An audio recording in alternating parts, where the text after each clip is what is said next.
Hey there. Let me ask you a question.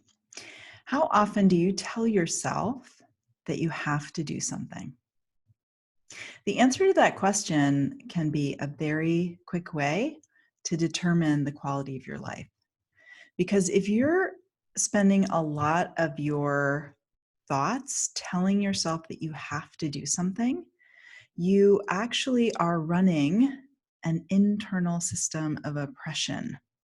It's not a good feeling. And the effect of it is that we feel burdened by life, we feel oppressed. And often what happens then is that we blame our life for feeling so burdened by it. Um, but, okay, there is a way out of this. So before we get into that, I want to talk a little bit more about how this shows up because you may not even be conscious of telling yourself this. But it's important to actually check in and see how much that's going on for you. Because when you're telling yourself that you have to do things in your life, you're you're always feeling like you're scrambling to meet your own demands. You're trying to chip away at this like never-ending, relentless to-do list. Have you noticed this? I have lived this myself. So if you're saying yes, I can relate. Now, why do we do this to ourselves? Well, one reason is that it's actually more efficient because it shortcuts the effort, the mental effort of decision making. And when we have to make a lot of decisions, we run the risk of what's called decision fatigue, which is you've probably felt it before when you're trying to decide between a lot of different options and you just can't really. The more information you get, the more confused you are, and it just actually ends up stressing you out.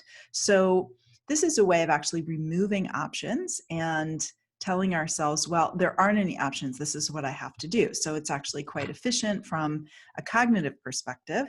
And it also is less effort. It's a brilliant shortcut because it conserves energy, right? We don't have to spend a lot of time. It's very time consuming, actually, when we're having to make choices.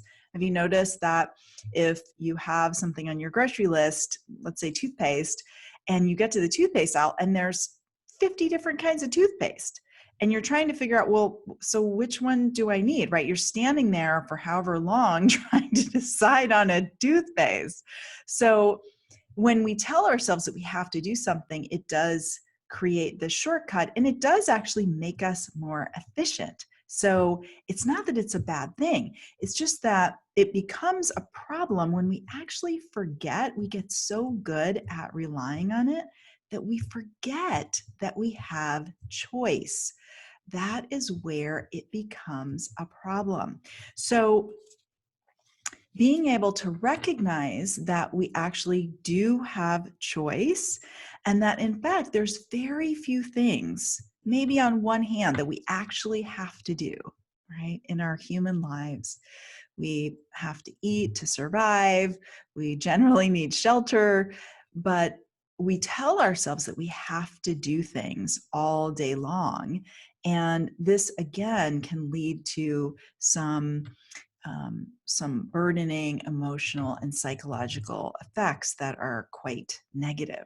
So the way to break free from this is first and foremost to uncover the lie, which I hope that you will consider that when your brain is telling you this, it's worth it to really investigate whether it's true, where that's coming from, and whether it's helpful to keep telling yourself that. I want to give you a quick exercise that will maybe open up this curiosity about telling yourself that you have to do something. So bring to mind something that you believe that you have to do today, and walk with me through these questions. So when you think the thought, I have to fill in the blank, how do you feel? Like, what is the emotion that you feel the strongest? An emotion is a one-word descriptive of a constellation of vibrations in your body that you feel when you tell yourself this. Maybe you feel burdened. Maybe you feel overwhelmed. Maybe you feel resentful, right? So just notice when you tell yourself, I have to do this, how do you actually feel? And when you feel that emotion, how do you show up in the doing of that task, right? Do you kind of drag your feet? Do you procrastinate?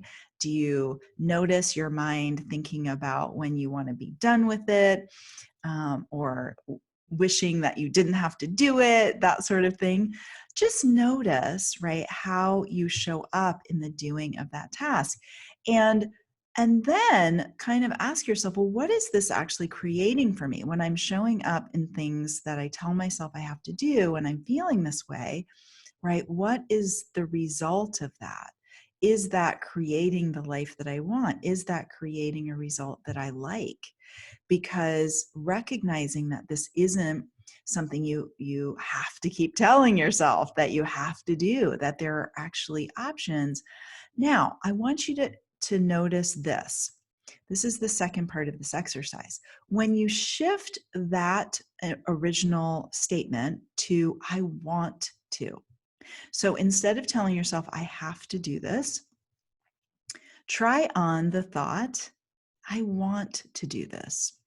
And then notice what you feel instead. What is the emotion that that brings up for you? Maybe it brings up desire. Maybe it brings up motivation. Maybe it brings up interest or determination, or maybe commitment. Just notice what you feel when you tell yourself, I want to do this. And when you feel that, pay attention to how would I imagine showing up in this task? What might be different than when you tell yourself you have to? Maybe you're more present in the task itself. Maybe you're appreciating the reason that you're wanting to do this in the first place. We often have very good reasons for wanting to do the things that we do. We just don't give our brains space to consider what those reasons are. And then if you're showing up in that way, wondering, right, what is that maybe creating for myself in my life if I'm showing up in the tasks that I'm doing in my day in this way? All right, I hope that's helpful and interesting. And there I go with those ands, right? I'm working on it. I'm glad that you're here with me, and I look forward to seeing you in the next video. Have a great week. Bye-bye, everybody.